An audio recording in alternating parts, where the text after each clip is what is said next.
فاسألوا أهل الذكر إن كنتم لا تعلمون. Judul ini luar biasa gitu. Ibnu Qayyim rahimahullah mengambil dari hadis dari ayat Al-Quran, wala taqrabuz zina, ya, dan jangan pernah dekati zina. Dan beliau menyentuh dari poin-poin bagaimana supaya itu tidak terjadi. Namun saya bacakan dulu, di dalam pendahuluan beliau mengatakan, melihat bahwa bahaya yang ditimbulkan oleh praktek zina merupakan bahaya yang tergolong besar. Ini dulu digarisbawahi, supaya orang yang mau berbuat zina berpikir berapa kali gitu. Kalau ini bukan masalah kecil, tapi masalah yang besar. Dan praktek tersebut juga bertentangan dengan aturan universal yang diberlakukan untuk menjaga kejelasan nasab keturunan. Ini poin pertama. Jadi zina akan merusak jalur nasab manusia, ya. Karena kapan dia hamil di luar nikah dari persediaan tersebut, dan itu bisa setiap saat terjadi. Karena tetes sperma saya di masa subur wanita sudah cukup untuk membuat dia hamil, ya. Nah, kalau hamil di luar nikah maka sudah cukup untuk merusak jalur nasab. Karena dikenal dengan anak zina. Kemudian juga menjaga kesucian dan kehormatan diri. Zina akan merusak itu. Kenapa dikatakan begitu? Ya, karena beliau mengatakan kesucian ini dianggap kalau kemaluan hanya diletakkan pada kemaluan yang halal saja. Karena Allah memberikan kita syahwat kepada lawan jenis laki-laki, kepada perempuan kepada laki-laki. Ini normalnya ya. Dan Allah mengajarkan caranya, yaitu nikah. Dan nikah itu sudah sering kami ingatkan teman-teman sekalian, 5 menit kalimat akad itu. Ayah atau wali si wanita mengatakan, saya nikahkan kamu sama anak perempuan saya fulana binti fulana dengan mas kawin ini. Si laki-laki mengatakan, saya terima. Itu saja sudah sah pernikahannya. Kalau dia lengkapkan, saya terima nikahnya fulana binti fulana dengan mas kawin ini, maka itu juga boleh. Mau dalam keadaan dia gugup kah, dia gagap kah, dia mengatakan, saya terima, cukup. Ya. Dalam bahasa Arab bisa dikatakan, qabiltu atau qabiltu nikaha bimaharin madhkur. Saya terima nikahnya dengan mahar yang tersebutkan gitu. Sudah cukup. Ya. Itu sah pernikahan tersebut. Dengan 2 saksi, dengan kalimat akad, dengan ada walinya si wanita, ya, ada maharnya. Mereka berhubungan badan setelah itu. Semua orang juga tahu malam pertama mereka akan berhubungan badan. Bahkan setiap hari akan terjadi interaksi biologis selama mereka satu suami istri. Mereka dapatkan kenikmatan. Tidak pernah ada yang melarang mereka. Bahkan kalau hamil pun bangga. Kalau melahirkan anaknya jelas jalur nasabnya. Karena kemaluan diletakkan pada tempat yang sudah Sang Pencipta tentukan. Ya. Nah, kalau orang menunda-nunda pernikahan, maka yang terjadi adalah mereka akan lampiaskan syahwat yang ada kepada yang haram. Itulah dikenal dengan zina.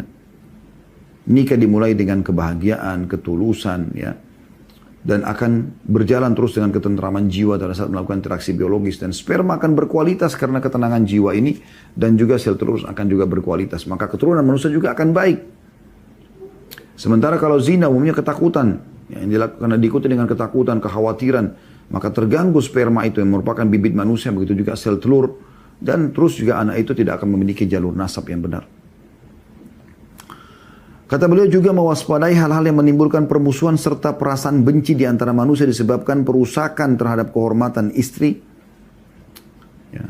Karena pernah ada anak muda datang kepada Nabi SAW mengatakan, ya Rasulullah, saya siap kerjakan semua syariat Islam, kecuali satu, izinkan saya berzina. Apa kata Nabi SAW? Kau mau nggak kau dilakukan pada istrimu, pada saudarimu, pada ibumu? Intinya disebutkan Nabi SAW wanita-wanita yang dekat dengan dia. Dia mengatakan tidak. Kata Nabi SAW, kalau begitu orang lain juga tidak mau. Makanya di sini beliau mengatakan dalam pembukaan ini ya, sudah sangat dalam bahasan Ibnu Qayyim rahimahullah. Beliau mengatakan juga mewaspadai hal-hal yang menimbulkan permusuhan serta perasaan benci di antara manusia disebabkan perusakan terhadap kehormatan istri. Misalnya dia selingkuh dengan istri orang lain, maka suaminya akan sakit hati. Putri, ya, saudara perempuan atau saudari perempuan dan ibu mereka. Siapapun di antara wanita yang terzinai, maka mereka punya status. Ada status kekeluargaan dengan orang lain. Dan ini jelas akan merusak tatanan kehidupan. Melihat hal itu, pantaslah bahaya praktek zina itu bobotnya setingkat di bawah, ya, di bawah praktek, di bawah pembunuhan, di bawah pembunuhan. Oleh karena itu Allah SWT menggandengkan keduanya dalam Al-Quran dan juga Rasulullah SAW dalam keterangan hadis beliau. Al-Imam Ahmad rahimahullah mengatakan, aku tidak mengetahui sebuah dosa setelah dosa membunuh jiwa yang lebih besar daripada dosa zina. Dan Allah SWT menegaskan pengharamannya dalam firman-Nya dalam surah Al-Furqan ayat 68 sampai 70. A'udzu billahi minasyaitonir rajim, walladzina la yad'una, ya. Saya ulangi, walladzina la yad'una ma'allahi ilahan akhara wa la yaqtuluna nafsan allati harramallahu illa bil haqqi wa la yaznun wa man yaf'al dhalika yalqa athama yudha'af lahu al-yawmal qiyamati yudha'af lahu al-'adzabu yawmal qiyamati wa yakhlud fihi muhana illa man tab. Al-ayah. Artinya, karena orang-orang yang tidak menyembah Tuhan selain Allah, syirik, ya. Dan tidak membunuh jiwa yang diharamkan Allah untuk membunuhnya kecuali dengan alasan yang benar, ya, sesuai dengan syariat yang dibolehkan, seperti berperang, seperti kalau diserang oleh musuh, seperti ada orang yang membunuh, hanya pemerintah turun tangan untuk mengeksekusi dia dan dibunuh juga misalnya. Dan mereka yang tidak berzina, setelah bunuh langsung disebutkan zina. Barang siapa melakukan demikian, maka dia mendapat pembalasan dosanya. Siapa yang syirik, siapa yang membunuh, siapa yang berzina, dia akan dapat balasan dosanya. Yakni akan dilipat gandakan azab untuknya pada hari kiamat kalau dia tidak sempat tobat, dan dia akan kekal dalam azab itu dalam keadaan terhina kecuali orang-orang yang taubat. Dia tobat sebelum meninggal dunia. Dalam ayat tersebut kata Ibnu Qayyim rahimahullah, Allah Subhanahu wa taala menggandengkan zina dengan syirik dan membunuh jiwa, dan vonis hukumannya adalah kekal dalam azab berat yang berlipat ganda selama pelakunya tidak menetralisir hal tersebut dengan cara bertaubat, beriman dan beramal saleh. Allah Subhanahu wa taala berfirman dalam surah Isra ayat 30, dan ini sebab Ibnu Qayyim tulis judul buku beliau dari ayat ini, A'udzu billahi minasyaitonir rajim wa la taqrabuz zina innahu kana fahishatan wa sa'a sabila. Dan janganlah kamu mendekati zina, sesungguhnya zina itu adalah suatu perbuatan yang keji atau fahisha dan suatu jalan yang buruk. Di sini Allah Subhanahu wa taala menjelaskan tentang kejinya praktek zina, dan kata fahisha yang maknanya adalah perbuatan keji ataupun kotor yang sudah mencapai tingkat yang tinggi dan dapat diakui kekejiannya oleh setiap orang berakal, bahkan oleh sebagian banyak binatang. Sebagaimana disebutkan oleh Imam Bukhari dalam Sahih dari Amr bin Maimun Al-Audi, dia berkata, aku pernah melihat pada masa jahiliyah seekor kera jantan yang berzina dengan seekor kera betina. Lalu datanglah kawanan kera mengurumuni mereka berdua dan melempari keduanya sampai mati. Diriwayatkan Bukhari nomor 3849. Kemudian Allah SWT juga memberitahukan bahwa praktek zina adalah seburuk-buruk jalan, karena merupakan jalan kebinasaan, kehancuran dan kehinaan di dunia, siksaan dan adab di akhirat nanti. Jadi ada dua hal yang diancam. Di dunia kesengsaraan, ya, di akhirat juga dengan siksa yang berat. Dan karena menikahi, ya, mantan istri-istri ayah itu termasuk perbuatan yang sangat jelek sekali, Allah SWT mengkhususkan atau mencela tambahan bagi praktek menikahi istri orang tua, gitu kan. Allah SWT berfirman setelah secara tegas melarang kaum muslim untuk menikahi istri-istri ayah mereka, innahu kana fahishatan wa maqtan wa sa'a sabila. Sesungguhnya perbuatan amat keji dan dibenci Allah dan seburuk-buruk jalan yang ditempuh. Surah An-Nisa. Yang dimaksudkan adalah itu terhitung zina, menikahi mantan istrinya ayah. Jadi walaupun misalnya seorang duda punya, ya, anak umur 25 tahun misalnya, kemudian dia menikah setelah istrinya meninggal atau dia cerai si duda ini dengan wanita umur 17 tahun misalnya, maka walaupun si istri ayah ini sekarang lebih muda daripada anak si duda ini, tetap itu menjadi ibunya, dan itu haram untuk dia nikahi aja dihitung zina, apalagi kalau dia sampai mengganggunya gitu. Allah Subhanahu wa taala, kata Ibnu Qayyim rahimahullah, juga menggantungkan keberuntungan seorang hamba pada kemampuannya dalam menjaga kehormatannya. Kehormatan maksudnya nama baiknya, termasuk masalah tidak meletakkan kemaluan kepada kemaluan yang haram. Dan tidak ada jalan menuju keberuntungan tanpa ada kehormatan. Allah Subhanahu wa taala menyebutkan lengkap 7 ayat di awal surah Al-Mu'minun yang bunyinya a'udzubillahi minasyaitonir rajim. Salah satunya nanti tentang masalah menjaga kehormatan ini. Qad aflahal mu'minun. Sungguh beruntunglah orang-orang yang beriman itu. Siapa mereka orang beriman itu? Supaya kita dapat gelar ini. Alladzina hum fi salatihim khashi'un. Mereka yang pada sholat mereka khusyuk. Ya. Mereka konsentrasi. Walladzina hum 'anil lagwi mu'ridun. Dan mereka yang menjauhi perbuatan dan perkataan-perkataan yang tidak berguna. Artinya tidak ada nilainya. Bukan lagi maksiat itu sudah jelas haram. Omong kosong, buang-buang waktu, ya, itu sudah tidak lagi dikerjakan oleh mereka. Orang beriman. Yang ketiga, walladzina hum lizzakati fa'ilun, dan mereka menunaikan zakat harta mereka. Yang keempat, walladzina hum lifurujihim hafizun, dan mereka yang menjaga kehormatan kemaluan mereka. Nah, ini perhatikan ya. Umumnya perintah-perintah tadi sebelumnya itu hanya satu ayat, tapi di sini untuk menjaga kehormatan dan tidak berzina, Allah mengatakan ada tambahannya, ya.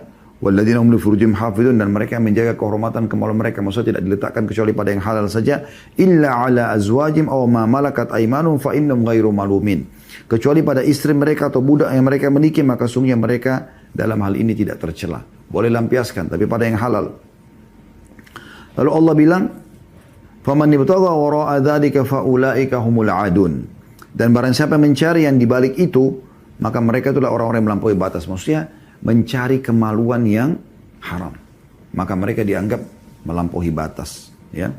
Dan ini sudah sering saya bahasakan teman-teman sekalian. Kita bersyukur berada Allah lahirkan kita di Indonesia, ya, karena di tempat kita ini bukan hal yang sulit untuk menikah, mudah gitu, asal kita mau saja,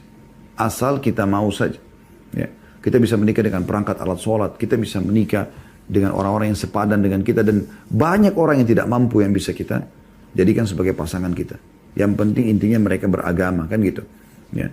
Beberapa wilayah sulit sekali untuk menikah, termasuk di negara-negara Timur Tengah yang kami tahu. Bahkan di beberapa negara-negara Eropa itu sulit sekali mereka untuk menikah. Apakah itu karena biaya yang besar atau memang karena memang tradisi masyarakat yang menganggap nikah muda itu sesuatu yang memilukan dan memalukan. Kata beliau, dalam ayat-ayat ini ada 3 hal yang diungkapkan, yaitu pertama bahwa orang yang tidak menjaga kemaluannya tidak akan masuk termasuk orang yang beruntung. Yang kedua, dia akan termasuk orang-orang tercela, dan yang ketiga dia termasuk orang yang melampaui batas. Jadi tidak akan mendapat keberuntungan serta berhak mendapatkan predikat tanda kutip melampaui batas. Ya.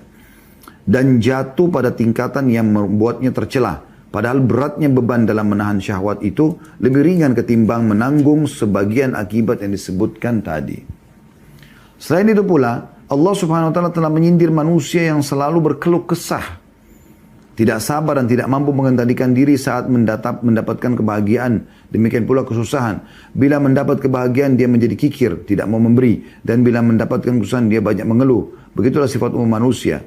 Kecuali orang yang memang dikecualikan oleh Allah dari hamba-hambanya, dan di antara mereka adalah yang disebutkan oleh Allah Subhanahu wa taala, ini yang Allah pilih khususnya dalam surah Al-Ma'arij ayat 29 sampai 31. A'udzu billahi minasyaitonir rajim, walladzina li furujihim hafizun illa ala azwajihim aw ma malakat aymanuhum fa innahum ghairu malumin faman ibtagha wara'a dzalika fa ulaika humul adun. Dan orang yang memelihara kemaluan mereka kecuali terhadap istri-istri mereka atau budak mereka, maka sungguhnya mereka dalam hal ini tidak tercela. Barang siapa yang mencari di balik itu bukan pada yang halal, maka mereka adalah orang-orang yang melampaui batas. Ya. Oleh karenanya Allah SWT memerintahkan Rasulullah SAW untuk memerintahkan orang-orang mukmin agar menjaga pandangan dan kemaluan mereka. Juga diberitahukan kepada mereka bahwa Allah Ta'ala selalu menyaksikan amal perbuatan mereka. Allah sebutkan dalam surah Ghafir ayat 19. A'udzu billahi minasyaitonir rajim. Ya'lamu kha'inatal a'yun wa ma tukhfis sudur. Allah tahu apa yang dirahasiakan oleh mata dan apa yang disembunyikan oleh hati. Dan karena ujung pangkal dari perbuatan zina yang keji ini adalah pandangan mata, ya, maka Allah SWT lebih mendahulukan perintah untuk memalingkan pandangan mata sebelum perintah untuk menjaga kemaluan. Karena banyak musibah besar yang asal muasalnya adalah dari pandangan. Seperti kobaran api yang besar, asalnya ada dari percikan api yang kecil. Mulanya hanya pandangan, kemudian khayalan, kemudian langkah nyata, kemudian terjadinya musibah yang merupakan kesalahan besar, yaitu zina. Oleh karenanya, ada yang mengatakan bahwa barang siapa yang bisa menjaga 4 hal, maka berarti dia telah menyelamatkan agamanya. Yang pertama, ya, al-lahawat, atau terjemahannya pandangan pertama kepada yang haram ya. Kemudian yang kedua, al-khatarat, kata beliau, atau fikiran yang melintas di benak. Yang ketiga, al-lafazat, atau lidah dan ucapan. Kemudian yang terakhir, ya, al-khatawat, atau langkah-langkah untuk sebuah perbuatan.